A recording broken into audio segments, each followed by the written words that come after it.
شروع کرتے ہیں آج کی دلچسپ کہانی۔ کمرے میں کشیدگی پھیلی ہوئی تھی۔ وہ بے یقین نگاہوں سے سرفراز صاحب کو دیکھ رہی تھی۔ گلابی سوٹ پہنے وہ مصنوعی گڑیا لگ رہی تھی۔ درمیانہ قد، گول چہرہ، دودھ سے بھی زیادہ سفید رنگت، غزالی آنکھیں اور گلاب کی پنکھڑیوں کی مانند ہونٹ۔ وہ آسمان سے اتری کوئی پری تھی، زمل سرفراز شاہ، لیکن اس وقت اس کی پوری دنیا اجڑ چکی تھی۔ اس کے باپ نے جو فیصلہ سنایا تھا وہ محض فیصلہ نہیں تھا، بلکہ اس کے لیے ایک قیامت تھی جو اس کو تباہ کر چکی تھی۔ اس کو یقین نہیں آ رہا تھا کہ اس کے بابا اس کو کیا حکم دے رہے تھے۔ وہ بھرائے ہوئے لہجے میں بولی تھی، بابا یہ ظلم ہے، آپ یہ غلط کر رہے ہیں، آپ جانتے ہیں میں فرحات سے محبت کرتی ہوں۔ کیا آپ کو میری فیلنگز کا احساس نہیں ہے؟ آپ تو ہمیشہ کہتے تھے کہ آپ مجھ سے بہت محبت کرتے ہیں، کبھی میری بات نہیں ٹالتے، ہمیشہ مجھے اول رکھتے ہیں، تو آج میرے ساتھ ایسا ظلم کیوں کیا جا رہا ہے؟ بابا یہ میری پوری زندگی کا سوال ہے، خدا کے لیے عقل سے کام لیں۔ اس کا دم گھٹ رہا تھا۔ اس کے بابا جو ہمیشہ سے اس کا درد سمجھتے تھے، اس سے محبت کرتے تھے، آج اس کے سامنے کھڑے اس کو حکم دے رہے تھے کہ تم فرحات کے بجائے احتشام خانزادہ سے نکاح کر لو جو اس کا بہنوئی رہ چکا تھا۔ لیکن یہ کسی بھی قیمت پر ممکن نہیں تھا۔ سرفراز صاحب اس کو دیکھتے ہوئے بولے تھے، اگر تم نے فرحات سے نکاح کر لیا تو ہمارے ارحم کا کیا ہوگا؟ تمہاری بہن کی روح بھٹکے گی، تمہاری بہن کی روح در در بھٹکے گی۔ تم کیوں اس کو بے سکون کرنا چاہتی ہو؟ وہ تمہیں اپنی ماں مان چکا ہے، تمہارے وجود میں اپنی ماں تلاش کرتا ہے۔ تم ایسے کیسے اسے بیچ راہ میں چھوڑ کر کسی اور کا ہاتھ تھام سکتی ہو؟ سرفراز صاحب کی بات سن کر وہ مزید روحانسی ہو گئی تھی اور انہیں دیکھتے ہوئے بولی تھی، لیکن میں فرحات سے محبت کرتی ہوں۔ فرحات کو کوئی ایشو نہیں ہے کہ ہم ارحم کے ساتھ وقت گزاریں۔ میں ارحم کو اپنے ساتھ رکھوں گی۔ بابا آپ ایسا کیوں سوچ رہے ہیں کہ میں اس کی خالہ بن کر پرورش نہیں کر سکتی؟ بابا میری بات کو سمجھنے کی کوشش تو کریں۔ اس کا بس نہیں چل رہا تھا وہ سرفراز صاحب کے پاؤں تھام لے۔ اس کو معلوم تھا کہ اگر اس کے بابا نے کسی بات کا فیصلہ کر لیا تو وہ کسی قیمت پر بھی اپنے فیصلے سے پیچھے نہیں ہٹیں گے، اور یہی چیز اسے خوفزدہ کر رہی تھی۔ اس نے زندگی میں پہلی بار کسی سے محبت کی تھی اور اس محبت کو حاصل کرنا چاہتی تھی، مگر اب اس کو سب کچھ گیلی ریت کی مانند ہاتھ سے پھسلتا ہوا محسوس ہو رہا تھا۔ لیکن سرفراز صاحب نے آنکھیں تبدیل کر لی، اس کی جانب دیکھتے ہوئے بولے تھے کہ اگر آج آپ نے ہماری بات نہیں مانی اور ہمیں انکار کر دیا تو یاد رکھنا آپ کا اور ہمارا رشتہ ہمیشہ ہمیشہ کے لیے ختم ہو جائے گا۔ ہاں، ہم آپ کی شادی ضرور فرحات سے کروائیں گے، لیکن آپ سے کوئی تعلق نہیں رکھیں گے۔ آپ ہمارے مرنے پر بھی نہیں آئیں گے، یہ ہماری وصیت ہوگی۔ اپنے باپ کے منہ سے یہ بات سن کر اس کے قدموں تلے سے زمین نکل گئی تھی۔ وہ مر سکتی تھی لیکن اپنے ماں باپ کو نہیں چھوڑ سکتی تھی۔ فرحات اس کی زندگی میں 1 سال پہلے آیا تھا، لیکن اس کے ماں باپ اس کا سب کچھ تھے۔ بچپن ان کے ساتھ گزرا تھا، ایسے کیسے وہ ان کو چھوڑ کر کسی پرائے کو اپنا لیتی؟ وہ گھٹنوں کے بل بیٹھ گئی تھی، ہاتھ جوڑتے ہوئے اپنے باپ کو دیکھا تھا۔ آج وہ بے بسی کے انتہا پر تھی، اپنی ہر بات ضد کر کے منوا لینے والی آج گھٹنوں کے بل بیٹھ چکی تھی۔ وہ روتے ہوئے بولی تھی کہ بابا ایسا ظلم نہ کریں، آپ کیوں میرے درد کو نہیں سمجھ رہے؟ میں فرحات کو چاہتی ہوں، میں کیسے احتشام بھائی کی ہو سکتی ہوں؟ وہ باجی کے ہیں، میں ارحم کا خیال رکھوں گی، آپ کیوں میری بات نہیں سمجھ رہے؟ خدا کے لیے میری فیلنگز کو سمجھنے کی کوشش تو کریں۔ مگر سرفراز صاحب نے اس کی بات سننا بھی گوارا نہیں کیا تھا اور کمرے سے جانے لگے تھے، جس کا مطلب تھا کہ وہ اس سے خفا ہو چکے ہیں۔ ان کو کمرے سے جاتا دیکھ اس کی آخری امید بھی ٹوٹ گئی تھی اور وہ بکھرے ہوئے لہجے میں بولی تھی، میں نے کبھی نہیں سوچا تھا کہ آپ مجھے ایسے دوراہے پر لا کھڑا کریں گے۔ میں آپ کو ہمیشہ اپنا آئیڈیل مانتی تھی، آج مجھے احساس ہو رہا ہے کہ یہ سب میری ایک خام خیالی تھی۔ آپ میرے آئیڈیل نہیں ہیں، بلکہ آپ ایک روایتی باپ ہیں جو بیٹی کو راضی کرنے کے لیے کسی بھی حد تک جا سکتے ہیں۔ نہایت دکھ سے بول رہی ہوں بابا، قبول ہے مجھے آپ کا یہ رشتہ، قبول ہے مجھے زندگی بھر کی اذیت، قبول ہے مجھے قید خانہ۔ یہ بول کر وہ ٹھہری نہیں بلکہ لڑکھڑاتے قدموں سے واش روم چلی گئی تھی۔ سرفراز صاحب نے بند دروازے کو دیکھا تھا اور ضبط سے آنکھیں بند کی تھی۔ وہ اپنی بیٹی کو بتا ہی نہیں پائے تھے کہ وہ کتنا مجبور ہیں۔ وہ یہ سب خوشی سے نہیں کر رہے، بلکہ اس کے پیچھے ایک بہت بڑی وجہ تھی جو بتانے سے وہ قاصر تھے۔ وہ خاموشی سے کمرے سے باہر چلے گئے تھے، جبکہ وہ واش روم کے اندر روتے روتے بیٹھتی چلی گئی تھی۔ اس کو یقین نہیں آ رہا تھا کہ کئی سالوں کا رشتہ وہ اتنی آسانی سے توڑ چکی ہے۔ اپنے باپ کو ہاں کہہ دینا مطلب ہمیشہ ہمیشہ کے لیے فرحات سے ناتا توڑ دینا۔ زندگی میں اس نے صرف اور صرف اس شخص کو چاہا تھا، اور آج وہ شخص بھی اس کی زندگی سے چھین لیا گیا تھا۔ اس کی بہن کو مرے محض 8 مہینے ہوئے تھے، اور اب اس کی شادی کی تاریخ رکھی جا رہی تھی تاکہ سب غم سے آگے بڑھ سکیں، مگر شادی کی تاریخ طے ہوتے ہی پوری کایا پلٹ گئی تھی۔ اچانک ہی سرفراز صاحب نے اس کے سر پر بم پھوڑ دیا کہ ہم تمہاری شادی فرحاد احمد سے نہیں بلکہ احتشام خانزادہ سے کروا رہے ہیں، جو اس کا بہنوئی رہ چکا تھا۔ مریم ڈیلیوری کے وقت اس دنیا سے کوچ کر گئی تھی۔ وہ لمحہ ان سب کے لیے قیامت کے مترادف تھا۔ دونوں خاندان ٹوٹ کر بکھر گئے تھے۔ سب کو بہت مشکل سے اس نے سنبھالا تھا۔ 8 مہینے سے وہ اس کے بیٹے کو اپنی اولاد سمجھ کر پال رہی تھی، مگر وہ نہیں جانتی تھی کہ یہی اس کی ایک بڑی غلطی ثابت ہوگی۔ وقت دھیرے دھیرے گزرتا چلا گیا تھا۔ رات 2 بجے اس نے فرحاد کا نمبر ڈائل کیا تھا۔ دل زوروں سے دھڑک رہا تھا۔ گلابی لباس میں وہ کھلا ہوا پھول لگ رہی تھی، مگر اس وقت بے حد پریشان تھے۔ دھڑکتے دل کے ساتھ وہ فون کان پر لگائے بیٹھی تھی۔ چند لمحے بعد کال ریسیو ہوئی تھی، اور دوسری طرف سے گھبرائی ہوئی آواز سنائی دی تھی۔ سمل، تم نے مجھے کال کیوں کی ہے؟ تمہارے بابا مجھے بتا چکے ہیں کہ یہ رشتہ ختم ہو گیا ہے۔ مجھے کوئی اعتراض نہیں ہے۔ اب آئندہ تم اس نمبر پر کال نہیں کرنا، بلکہ میں ایک کام کرتا ہوں، میں تمہیں بلاک کر دیتا ہوں۔ جبکہ زمل حیران ہوئی تھی۔ فرحاد اور ایسی بات؟ اس کے تو ذہن و گمان میں بھی نہیں تھا۔ اس کو تو لگا تھا کہ اس کے ساتھ لڑائی کرے گا، جھگڑا کرے گا، اس کو الزام ٹھہرائے گا، مگر یہاں تو پوری کایا ہی پلٹ گئی تھی۔ وہ بے چین ہو کر بولی تھی، کیا مطلب کوئی فرق نہیں پڑتا؟ ہم دونوں کے درمیان رشتہ ختم ہو چکا ہے۔ تم نے بابا سے کچھ نہیں کہا فرحاد؟ ہم دونوں ایک دوسرے سے محبت کرتے ہیں۔ وہ گھبرا کر بولی تھی۔ اس کو یقین ہی نہیں آ رہا تھا کہ فرحاد کا رد عمل اتنا نارمل ہے، جبکہ فرحاد احمد فوراً ہی بولا تھا، ہاں مجھے کوئی فرق نہیں پڑا، کوئی بات نہیں، ہمارا تعلق صرف 1 سال کا ہے، تمہیں ارحم کا خیال رکھنا چاہیے، اسے ایک ماں کی ضرورت ہے، میں ایڈجسٹ کر لوں گا، کوئی بات نہیں، اور ویسے بھی تم جانتی ہو میری ماما میری شادی اپنی بہن کی بیٹی سے کروانا چاہتی ہیں، اور میں اب اس کے بارے میں سوچنے لگا ہوں، وہ بہت اچھی ہے۔ اس 8 مہینے کے درمیان جب تم نے مجھے وقت نہیں دیا تھا تب وہی میرے پاس تھی، اس نے مجھے سمجھا، اس نے مجھے ایک ایسی محبت دی جس کا میں مستحق تھا۔ خیر، میں یہ باتیں تمہیں کیوں بتا رہا ہوں؟ میں خوش ہوں کہ ہمارا رشتہ ختم ہو گیا ہے۔ میں اب آرام سے اپنی خالہ کی بیٹی کے ساتھ آگے بڑھ جاؤں گا۔ تمہیں میری فکر کرنے کی ضرورت نہیں ہے، بلکہ تم اپنے آنے والی زندگی کے بارے میں سوچو۔ میرے خاندان کو بھی کوئی فرق نہیں پڑا ہے، کیونکہ ہم سب ایک نئے رشتے میں بندھ کر خوش ہیں۔ خیر، بعد میں بات کروں گا، رات بہت ہو گئی ہے، مجھے نیند آ رہی ہے۔ یہ کہتے ہی وہ فون رکھ چکا تھا، جبکہ وہ موبائل ہاتھ میں تھامے بے یقینی سے اس کو یقین ہی نہیں آ رہا تھا کہ یہ ہوا کیا ہے۔ فرحاد احمد جو ہر وقت اس سے محبت کا دم بھرتا تھا، ان 8 مہینوں کے درمیان اس نے ایک لمحہ بھی اس کا ساتھ نہیں چھوڑا تھا۔ ہاں، وہ اس کو وقت نہیں دے پا رہی تھی، مگر وہ خود اس کے پاس جاتا تھا۔ پھر ایسے کیسے وہ یہ بات کر سکتا تھا؟ کافی دیر سوچنے کے بعد بھی وہ کوئی فیصلہ نہیں کر پائی تھی، جب اچانک کمرے کا دروازہ بج اٹھا تھا۔ اس نے خالی نگاہوں سے دروازہ دیکھا تھا، جب ایک بار پھر زوردار دستک دی گئی۔ وہ فوراً ہی ہوش میں آ گئی تھی۔ گھڑی کی طرف نگاہ گئی تو اسے ارحم کا خیال آیا۔ وہ ایک لمحہ بھی اس کے بغیر نہیں رہتا تھا، اور آج پورا دن بیت گیا تھا۔ وہ فوراً ہی لپک کر دروازے کے پاس پہنچی تھی۔ دروازہ کھولا تو سامنے نصرت بیگم کھڑی تھی، آنکھوں میں خفگی بھرے تاثرات لیے۔ وہ اس کو دیکھتے ہوئے بولی تھی، احتشام سے تمہاری شادی ہو رہی ہے، تمہیں زندہ زمین میں دفن نہیں کیا جا رہا، جو تم اس طرح سے سوگ منا رہی ہو۔ احتشام کے پاس دنیا جہان کی آسائش ہے، فرحاد تمہیں دے گا کیا جو تم اتنا رو رہی ہو؟ تمہارے بابا نے بالکل ٹھیک فیصلہ کیا ہے۔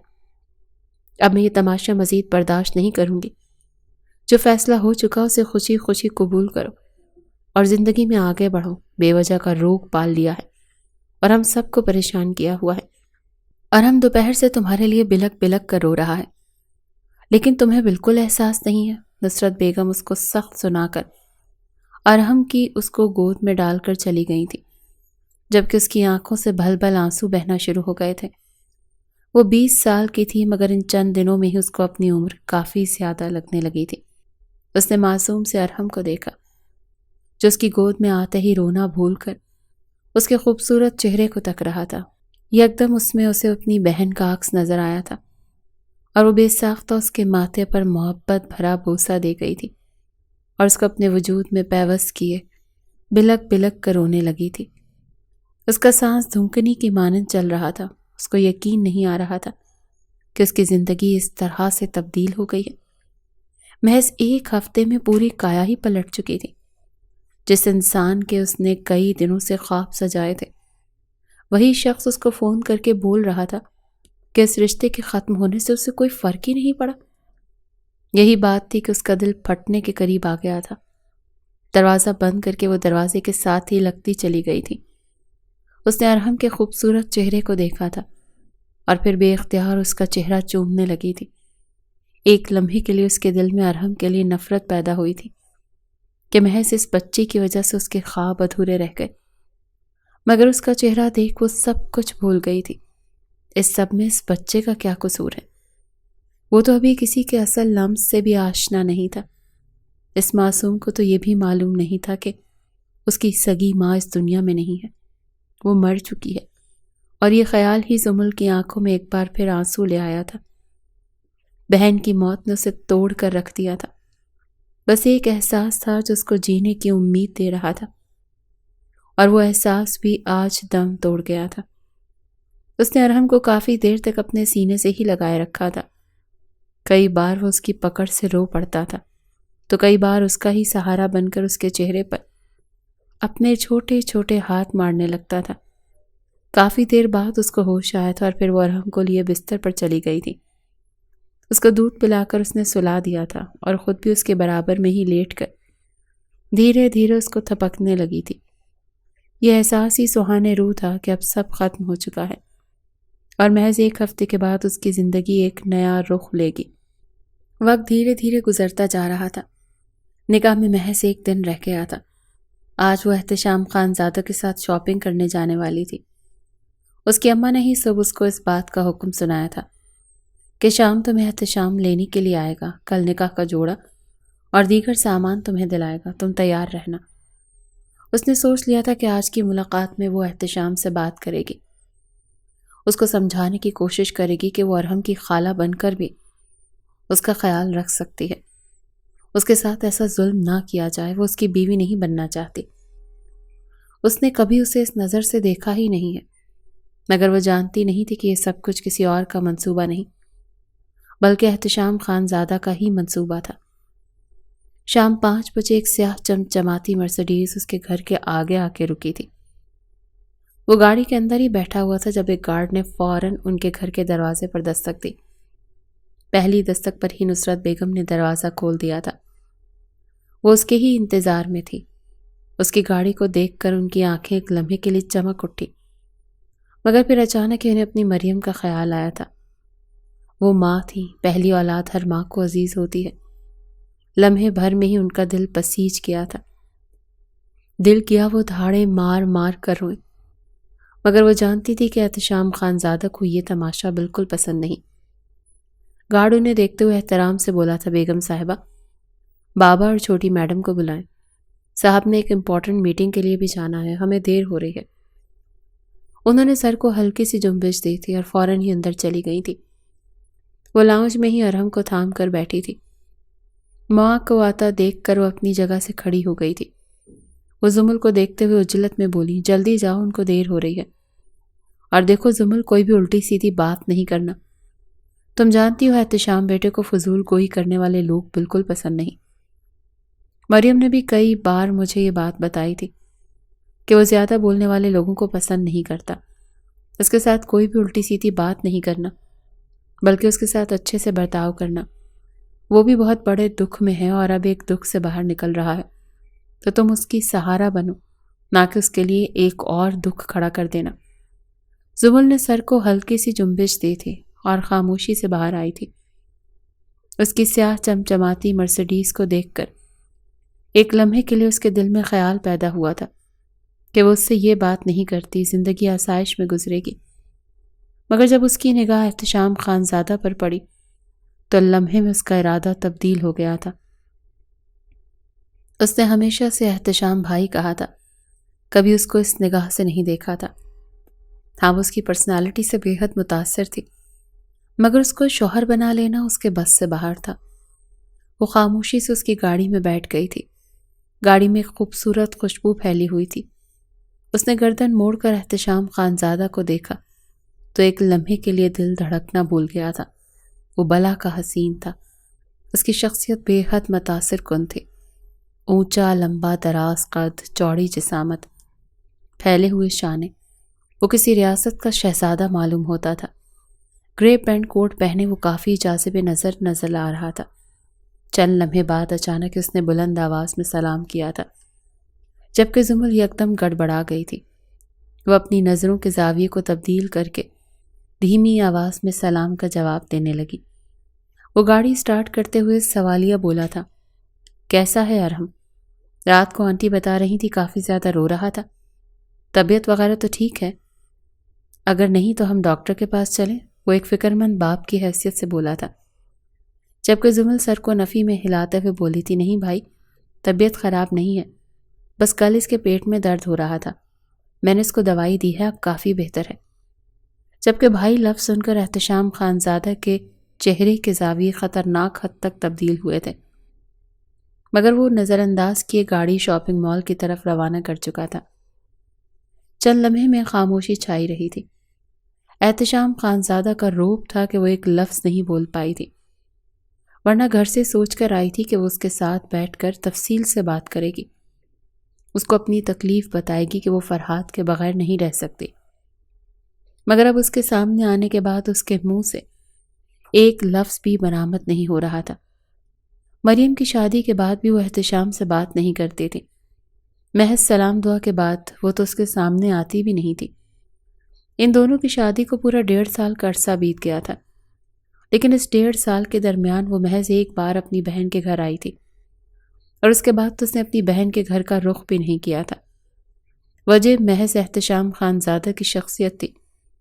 وہ ہر وقت ہی چہرے پر سنجیدگی طاری کیے رکھتا تھا۔ یہی وجہ تھی کہ وہ چاہ کر بھی اس کو مخاطب نہیں کر پاتی تھی۔ دھڑکتے دل کے ساتھ اس نے ایک بار پھر اس کی جانب دیکھا تھا، جب اچانک اس کی چوری پکڑتے ہوئے بولا تھا، چھپ چھپ کر دیکھنے کے بجائے جو بات تمہیں کہنی ہے 2 ٹوک کہو۔ مجھے اس طرح اشاروں میں بات کرنے والے لوگ بالکل بھی پسند نہیں ہیں۔ زبان اللہ تعالیٰ نے عطا کی ہے تو اس کا استعمال کرنا ہر انسان پر فرض ہوتا ہے۔ جبکہ وہ بری طرح سے گڑبڑا گئی تھی اور ارحم کو سینے سے لگاتے ہوئے بولی تھی، نہیں، زیادہ ضروری بات نہیں ہے، بس آپ سے ایک درخواست کرنی تھی۔ اس کا لہجہ لڑکھڑاہٹ کا شکار تھا۔ احتشام خانزادہ نے سر کو ہلکی جنبش دی تھی۔ اس نے گہری سانس ہوا کے سپرد کی اور سر جھکائے ہوئے بولی تھی، بھائی آپ جانتے ہیں میری منگنی فرحات کے ساتھ پورے 1 سال پہلے ہوئی تھی۔ ہم دونوں ایک دوسرے کو بہت پسند کرتے ہیں۔ بابا کا پریشر ہے یا پھر آپ کا ڈر، اس نے مجھ سے سارے رشتے توڑ دیے ہیں۔ میں آپ سے چاہ کر بھی نکاح نہیں کر سکتی۔ آپ اس بات کے لیے بالکل ہی بے فکر ہو جائیں کہ میں ارحم کو بیچ راہ میں چھوڑ دوں گی۔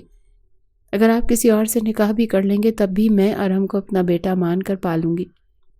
خدا کے لیے میں آپ سے شادی نہیں کرنا چاہتی، میرے ساتھ ایسا ظلم نہ کریں، اس کے آگے ہاتھ جوڑتے ہوئے بولی تھی، جب اچانک ایک جھٹکے سے احتشام خانزادہ نے گاڑی روکی تھی۔ بروقت اس نے ارحم کو سنبھال لیا تھا، ورنہ دونوں کا سر ایک ساتھ ڈیش بورڈ پر لگتا۔ اچانک یہ احتشام خانزادہ اس کی طرف مڑا اور اس کے جڑے ہوئے ہاتھوں کو سختی سے اپنے ہاتھ میں تھام کر اس کی آنکھوں میں دیکھا تھا اور اس کو اپنی جانب کھینچ کر سخت لہجے میں بولا تھا، آئندہ کے بعد اگر تمہارے ان لبوں سے احتشام خانزادہ کے بجائے کسی اور شخص کا نام بھی نکلا تو باخدا میں تمہاری جان لینے سے گریز نہیں کروں گا۔ میں خانزادہ ہوں اور اپنی ہونے والی عورت کے منہ سے کسی غیر مرد کا نام برداشت نہیں کر سکتا۔ تمہاری زندگی میں کون تھا کون نہیں تھا، تم کس سے محبت کرتی تھی اور کس سے محبت کرتی ہو، یہ میرا مسئلہ نہیں ہے۔ اب تم میری ہو اور یہ بات اپنے ذہن میں بٹھا لو۔ رہی میرے بیٹی کی بات تو وہ اب تمہارا ہی ہے۔ آئندہ کے بعد اگر میرے سامنے تم نے دوبارہ کسی اور شخص کا نام لینے کی جرت بھی کی تو یاد رکھنا زمل سرفراز، مجھ سے برا کوئی نہیں ہوگا۔ اور یہ بھائی وغیرہ بولنا چھوڑ دو، میں تمہارا بھائی نہیں ہوں۔ بھائی صرف وہی ہوتے ہیں جو آپ کے ڈی این اے ہوتے ہیں، اور میں تمہارا ڈی این اے نہیں ہوں۔ وہ دو ٹوک انداز میں بولا تھا، اس کی سفید رنگت سرخ پڑ چکی تھی۔ وہ واقعی پاگل پٹھان تھا، جس کا دماغ اگر ایک بار گھوم جائے تو اگلی بار ٹھیک نہیں ہوتا تھا۔ یہ کہتے ہی اس نے ایک جھٹکے سے زمل کو چھوڑا تھا، جبکہ وہ تو اپنی سانس تک روک چکی تھی۔ اس کا اتنا جلالی روپ اس نے کبھی نہیں دیکھا تھا۔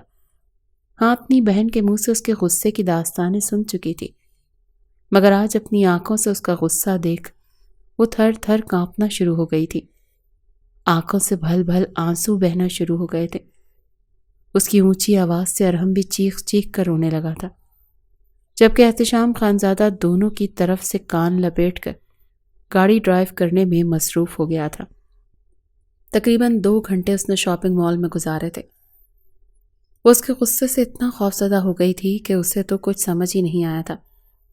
وہ محض ارحم کو سنبھال رہی تھی۔ شادی کا ڈریس اور دیگر سامان احتشام خانزادہ نے اپنی پسند کے لیے تھے، اور پھر ان دونوں کو گھر ڈراپ کر کے اپنی میٹنگ کے لیے روانہ ہو گیا تھا۔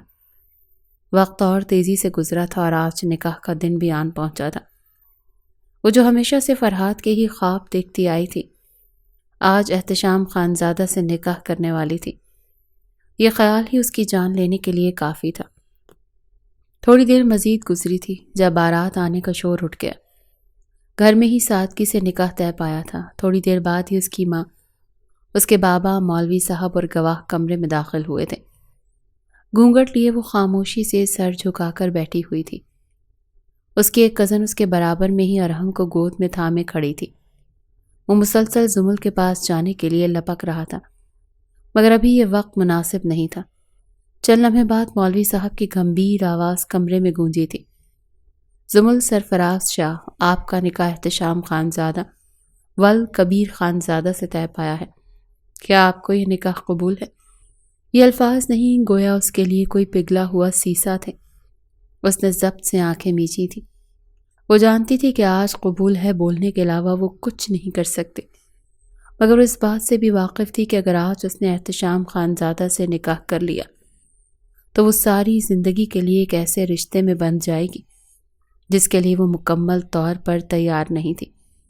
مگر جیسے ہی اس کے باپ کا ہاتھ اس کے سر پر آیا تو وہ ہار گئی تھی۔ ضبط سے آنکھیں میچ لی تھی، 2 آنسو ٹوٹ کر گال پر بے مول ہوئے تھے، اور وہ تقریباً لڑکھڑاتے ہوئے لہجے میں بولی تھی، قبول ہے۔ 2 بار مزید مولوی صاحب نے اپنا یہی سوال دہرایا، اور اس نے ہر بار بکھرے ہوئے لہجے میں قبول ہے بول کر اپنی ساری زندگی ایک ایسے شخص کے نام کر دی تھی جس کے سائے سے بھی وہ ڈرتی آئی تھی۔ چند لمحے بعد ہی باہر سے مبارکباد کی صدا بلند ہوئی، جس کا مطلب تھا کہ نکاح مکمل ہو چکا ہے۔ ارحم اب اس کی گود میں اس کے دوپٹے سے کھیل رہا تھا، جبکہ وہ اپنی آنکھوں کے سامنے اپنی زندگی کے ہر خواب ٹوٹتے ہوئے دیکھ رہی تھی۔ وہ جانتی تھی کہ اب احتشام خانزادہ سے نکاح کر لینے کے بعد وہ کچھ نہیں کر پائے گی، حالانکہ اس نے اپنی زندگی میں بہت کچھ حاصل کرنے کے خواب سجائے تھے، مگر اب سب کچھ دھرا کا دھرا ہی رہ گیا تھا۔ چند لمحے بعد ہی رخصتی کا شور اٹھ گیا، جبکہ وہ دھڑکتے دل کے ساتھ ارحم کو ساتھ لیے کمرے سے باہر آ گئی تھی۔ اس کو لگا تھا کہ کچھ رسومات ادا ہوں گی، کھانا کھایا جائے گا، مگر ایسا کچھ نہیں ہوا تھا۔ وہ سفید شلوار قمیض پہنے بلا کا حسین لگ رہا تھا۔ اس سے صاف ظاہر کر دیا تھا کہ اسے جلد سے جلد نکلنا ہے، کیونکہ آج اس کی ایک بہت ضروری میٹنگ ہے جسے وہ کسی قیمت پر اگنور نہیں کر سکتا۔ اسی وجہ سے تمام رسومات کو نظر انداز کر دیا گیا تھا، اور پھر رخصتی کی رسم ادا کر دی گئی تھی۔ اس کے ماں باپ سے ملاقات کرتے وقت اس کی آنکھ سے ایک آنسو کا قطرہ نہیں گرا تھا۔ وہ اپنے باپ سے آخری بار ملتے ہوئے تکلیف دہ لہجے میں بولی تھی، بابا، آپ نے میرے ساتھ بہت برا کیا ہے، میں آپ کو زندگی بھر معاف نہیں کر پاؤں گی، آپ نے میری زندگی تباہ کر دی ہے۔ یہ کہتے ہی وہ گھر کی دہلیز پار کر گئی تھی، جبکہ سرفراز شاہ نے تکلیف سے آنکھیں میچی تھی۔ وہ چاہ کر بھی اپنی بیٹی کے لیے کچھ نہیں کر پائے تھے۔ وہ ایک ایسے بے بس باپ تھے جن کے پاس سب کچھ تھا، مگر پھر قد خالی ہاتھ رہ گئے تھے۔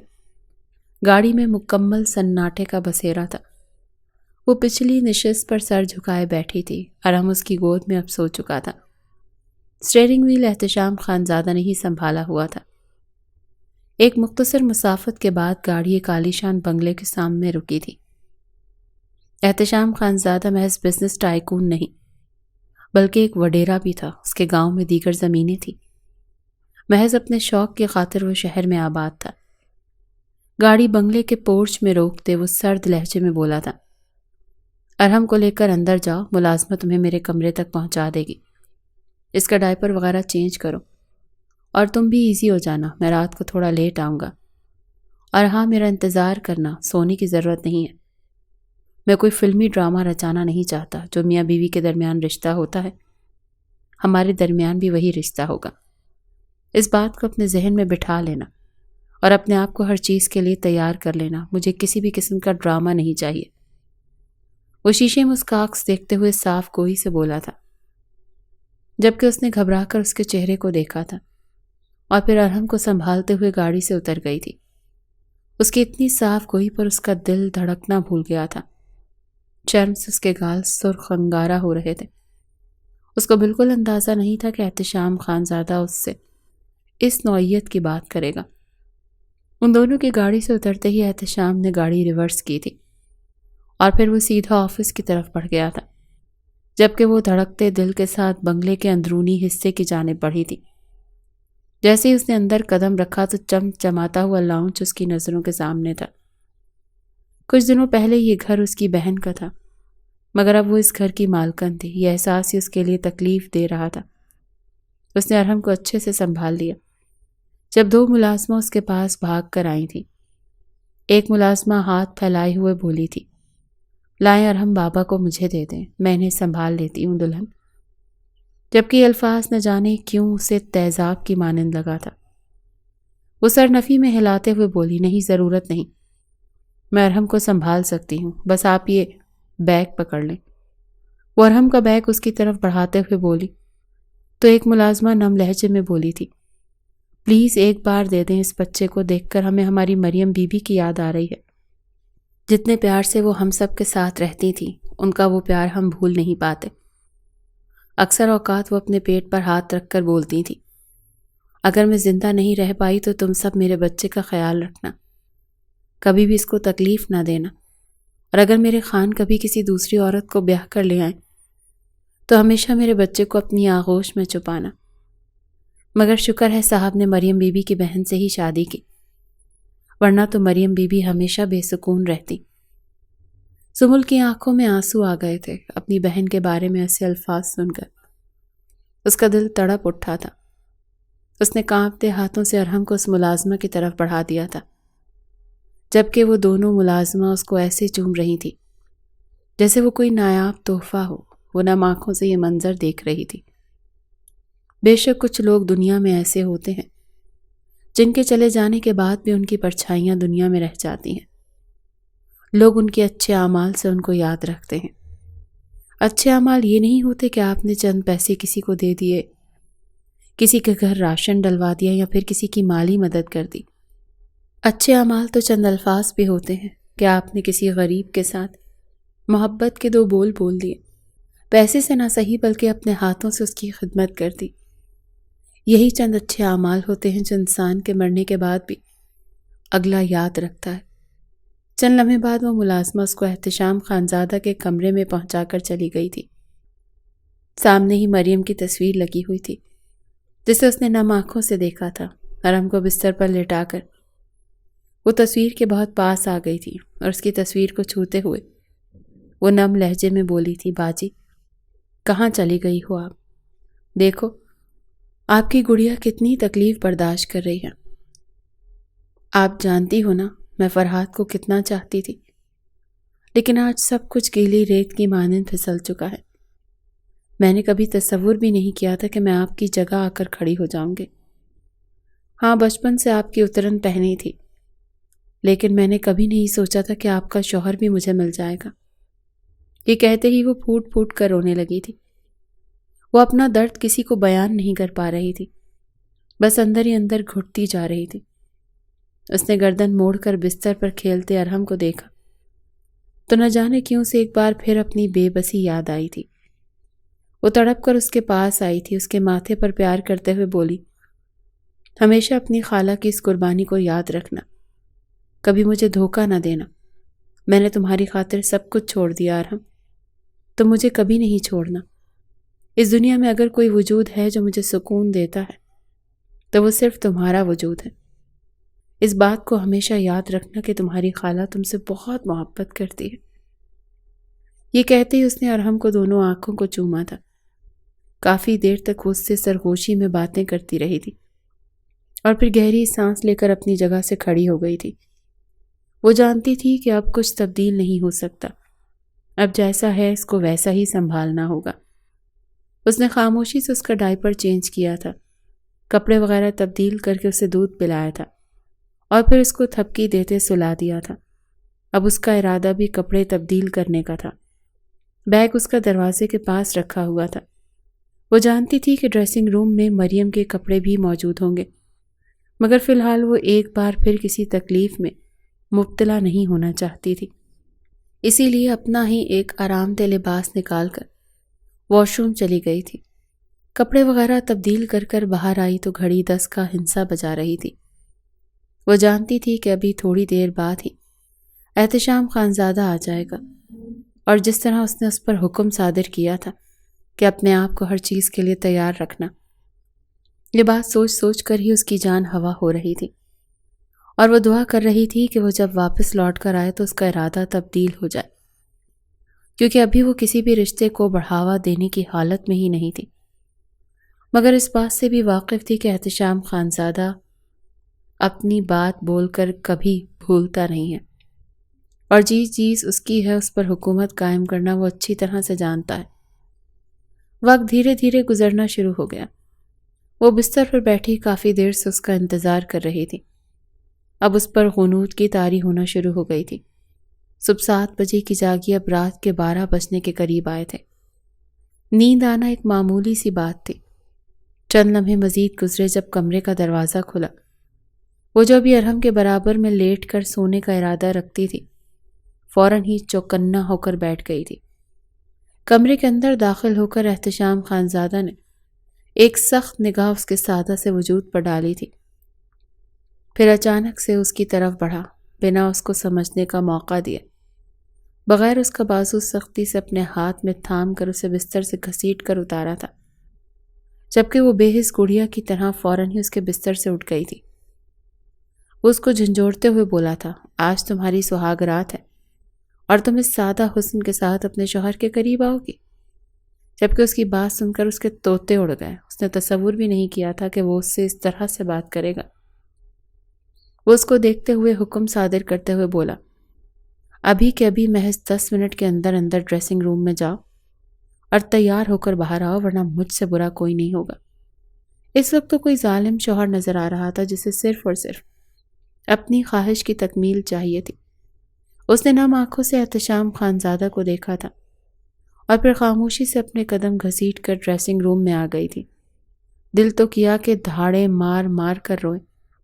کس شخص کے ہاتھ وہ چڑھ چکی تھی، مگر اب یہ سب اس کی قسمت میں لکھ دیا گیا تھا۔ اسی لیے خاموشی سے ڈریسنگ ٹیبل کے سامنے کھڑی ہو کر اپنے چہرے کو سنوارنے لگی۔ لال لپسٹک لگاتے ہوئے اس کی آنکھوں سے کئی آنسو ٹوٹ کر بے مول ہوئے تھے، مگر اب یہی اس کی قسمت تھی۔ تیار ہو کر وہ باہر آئی تو احتشام خانزادہ آنکھیں بند کیے بیک گراؤنڈ سے ٹیک لگائے بیٹھا تھا۔ جیسی اسے زمل کی آہٹ محسوس ہوئی، اس نے فوراً سے آنکھیں کھول لی تھی۔ نگاہیں سیدھا ڈریسنگ ٹیبل کے دروازے پر کھڑی اپنی بیوی پر گئی تھی۔ انگلی کے اشارے سے اسے اپنے قریب آنے کا حکم دیا تھا، جبکہ وہ لڑ کھڑاتے ہوئے قدموں کے ساتھ اس کے پاس پہنچ گئی تھی۔ ابھی وہ کچھ سمجھتی اس سے پہلے ہی اس نے اس کا بازو تھام کر سیدھا اپنے سینے پر کھینچا تھا، جبکہ وہ کسی کٹی ڈال کی مانند اس پر گری تھی۔ چہرے پر آئے ہوئے بالوں کو سمیٹتے ہوئے وہ سرد لہجے میں بولا تھا، تم کیوں چاہتی ہو کہ میں تمہاری جان لے لوں؟ کیوں اپنی زندگی کو ہلکان کرنا چاہتی ہو؟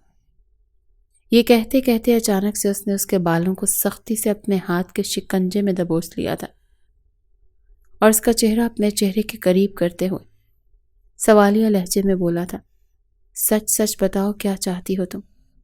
تکلیف سے زمل کے منہ سے کراہ نکلی تھی۔ دیکھو زمل، پہلے تم میری بیوی کی بہن تھی، مگر اب تم میری بیوی ہو۔ میں اپنی عورت کے منہ سے کسی غیر مرد کا نام برداشت نہیں کروں گا، اسی لیے بہتر ہوگا کہ اپنی زندگی سے ہر اس مرد کو نکال دو جو تمہارے لیے نامحرم ہے۔ اگر میری اولاد بھی تمہارے لیے نامحرم ہوتی تو اس وقت کمرے کے اندر نہ ہوتی، مگر یہ تمہارا بھانجا بھی لگتا ہے، اسی لیے ابھی یہ ہمارے درمیان لیٹا ہوا ہے۔ بہتر ہوگا کہ اپنی ہر اس غلطی کو سدھار لو جو محض ناگوار گزرتی ہے مجھے، ورنہ تم میرا وہ روپ دیکھو گی جو میں تمہیں کبھی نہیں دکھانا چاہتا۔ یہ کہتے اس نے لائٹس آف کر دی تھی اور اسے اچانک ہی مزید اپنے اوپر کھینچ لیا تھا۔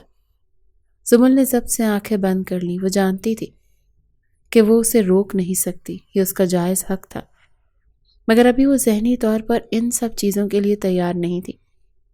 یہ بات اس کو بتانا چاہتی تھی، مگر شاید وہ تو یہ سب سننے کا روادار بھی نہیں تھا۔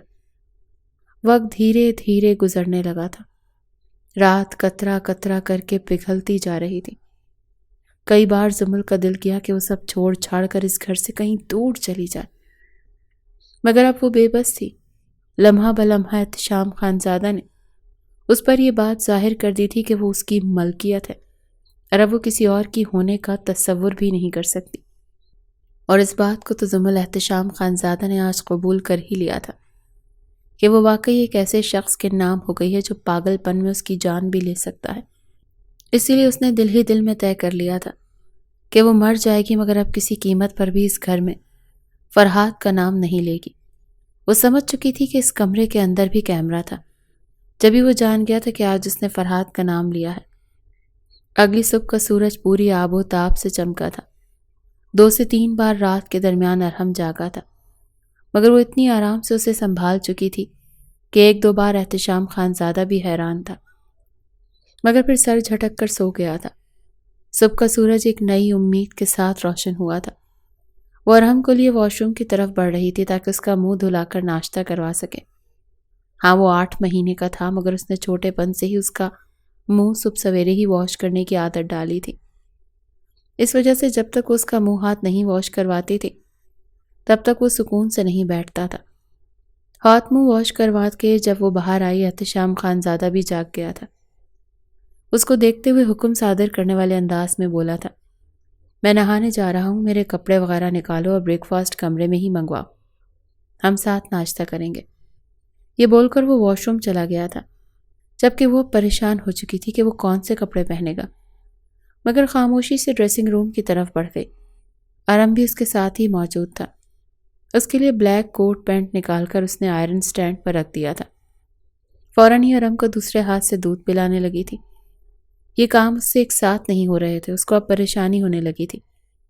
ارحم کو سنبھالتے سنبھالتے وہ کپڑے پریس نہیں کر پا رہی تھی، اسی لیے اس نے خاموشی سے باہر کی راہ لی تھی۔ وہ اس کو ٹہلاتے ٹہلاتے دودھ پلا رہی تھی۔ جب وہ شرٹ لیس واش روم سے باہر آیا تھا، اس نے ایک نگاہ اس کے وجود پر ڈالی تھی اور پھر سر جھکا گئی تھی۔ وہ اپنے بال خشک کرتے ہوئے اس کو دیکھتے ہوئے بولا تھا، جاؤ میرے کپڑے لے آؤ، مجھے آفس کے لیے نکلنا ہے۔ جب وہ گڑبڑاتے ہوئے بولا تھا، آپ کے کپڑے ابھی پریس نہیں ہوئے، میں ارحم کو سنبھال رہی تھی۔ اس کا لہجہ دھیما تھا، سر جھکا ہوا تھا اور ہاتھ کانپ رہے تھے۔ اسے احتشام خانزادہ کے غصے سے بھی ڈر لگ رہا تھا۔ رات بھر جس طرح وہ اس پر حاوی رہا تھا، وہ اس سے بے حد خوف زدہ ہو گئی تھی۔ جبکہ احتشام خانزادہ نے اسے بغور دیکھا تھا اور پھر اس کی عقل پر ماتم کرتے ہوئے بولا تھا، میں نے صرف تمہیں کپڑے نکالنے کے لیے کہا تھا بے وقوف لڑکی، تم کسی ہاؤس ہیلپر کو کال کر کے روم میں بلا کر کپڑے پریس کروا سکتی تھی، مگر ٹھہری اپنی بہن کی جیسی بے وقوف، کہاں تمہارے اندر عقل آ سکتی ہے؟ یہ کہتے اس نے انٹرکام سے ایک ملازمہ کو کمرے میں بلوایا تھا اور ساتھ میں ناشتہ لانے کا بھی حکم دیا تھا۔ اس کو معلوم ہو چکا تھا کہ اس لڑکی نے ناشتے کا بھی آرڈر نہیں دیا ہوگا، جبکہ اپنے آپ کو بیوقوف سننا اس کو ناگوار گزرا تھا، مگر احتشام خانزادہ کے سامنے وہ بحث نہیں کر پائی تھی۔ خاموشی سے صوفے پر بیٹھ کر احتشام کو فرصت سے نہارنے لگی تھی۔ ہاں، وہ فرحاد سے لاکھ درجے بہتر تھا، دکھنے میں خوبصورت تھا، اس کا بینک بیلنس بھی اچھا تھا، مگر ایک چیز تھی جو اس میں بالکل اچھی نہیں تھی، اور وہ تھا اس کا غصہ۔ وہ کسی قیمت پر بھی خود کو نہیں تبدیل کرتا تھا، اور یہ بات اس کو بہت اچھے سے معلوم تھی۔ کافی دیر خود پر نظروں کی تپش محسوس کرنے کے بعد یکدم احتشام خانزادہ نے نظروں کا زاویہ تبدیل کیا تھا۔ اس کو دیکھتے ہوئے بولا تھا، اگر نہار لیا ہو تو جا کر ناشتے کا دیکھ لو، تمہارے شوہر کو اب دیر ہو رہی ہے۔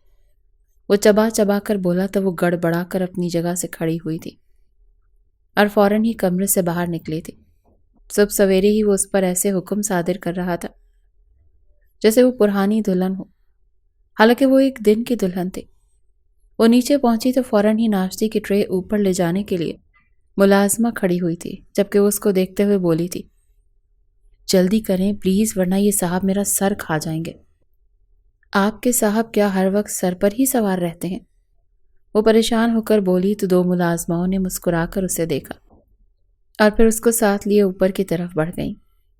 ایک ملازمہ دھیمی آواز میں بولی تھی، بالکل آپ مریم بی بی کی طرح بول رہی ہیں۔ اسی طرح صاحب نے انہیں بھی پریشان کیا تھا، جبکہ اپنی بہن کا ذکر ایک بار پھر سنتے اس کی آنکھوں میں نمی آئی تھی، مگر وہ خود کو سنبھال کر اوپر کی طرف بڑھ گئی تھی۔ ملازمہ کے ساتھ وہ جیسے ہی کمرے کے اندر داخل ہوئی تو ایک لمحے کے لیے ٹھٹک کر رکی تھی۔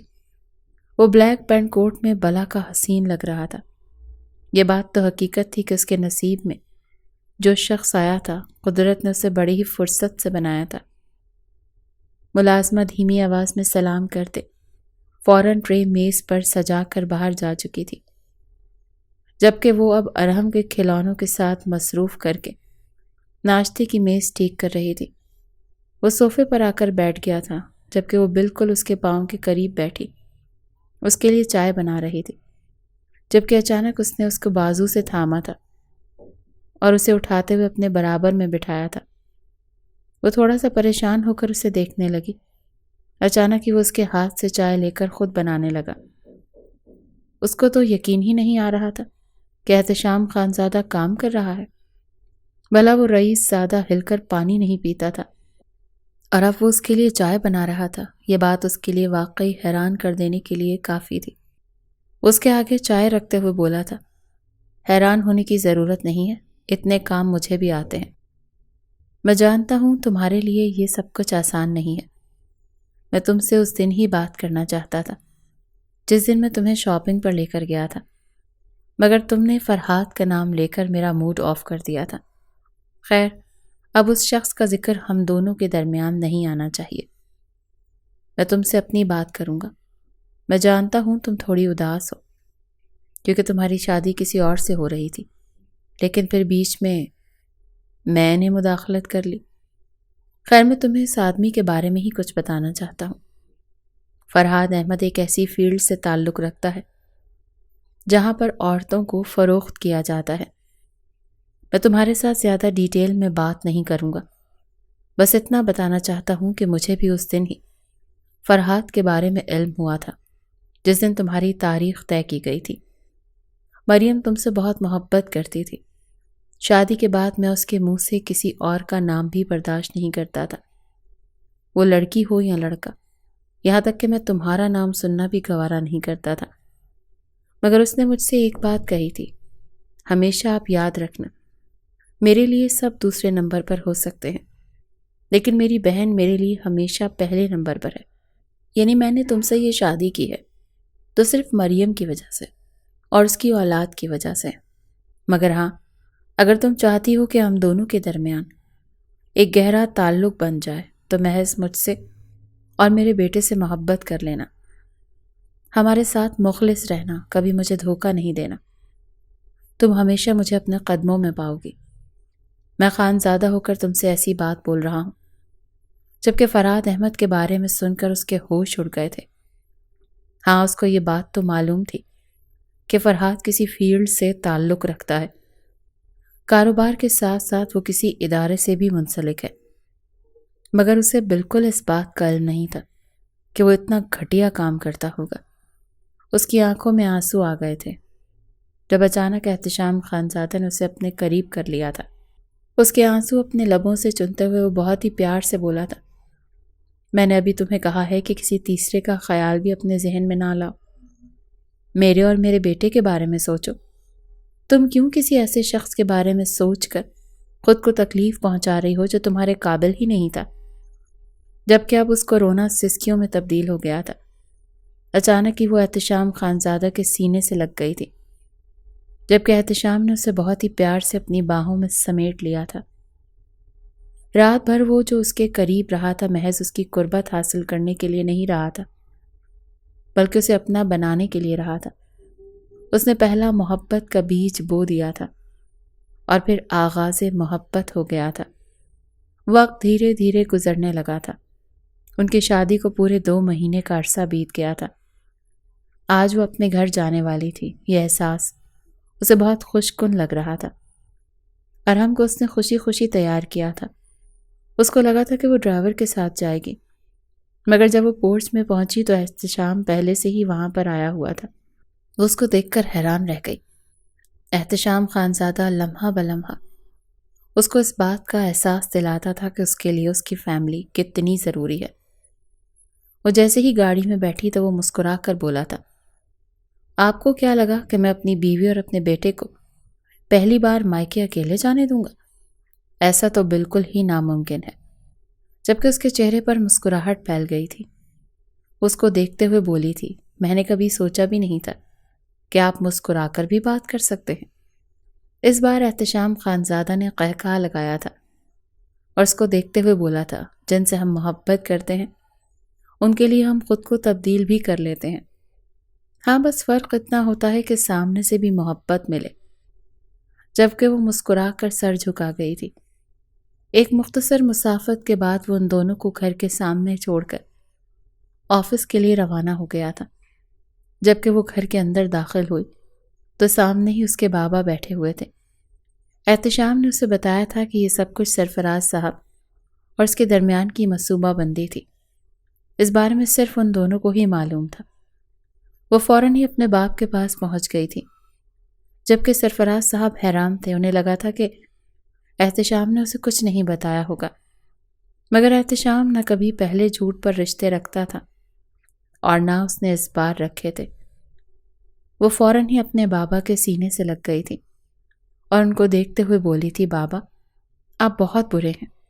اگر آپ مجھے سچ بتا دیتے تو کیا میں آپ کی بات پر انکار کرتی، بلکہ خوشی خوشی رخصت ہوتی، مگر آپ کبھی مجھے اپنا سمجھتے ہی نہیں ہیں۔ وہ شکوہ کر گئی تھی، جبکہ انہوں نے سکون سے آنکھیں موندی تھی۔ بے شک جھوٹ پر رشتے کبھی نہیں ٹکتے۔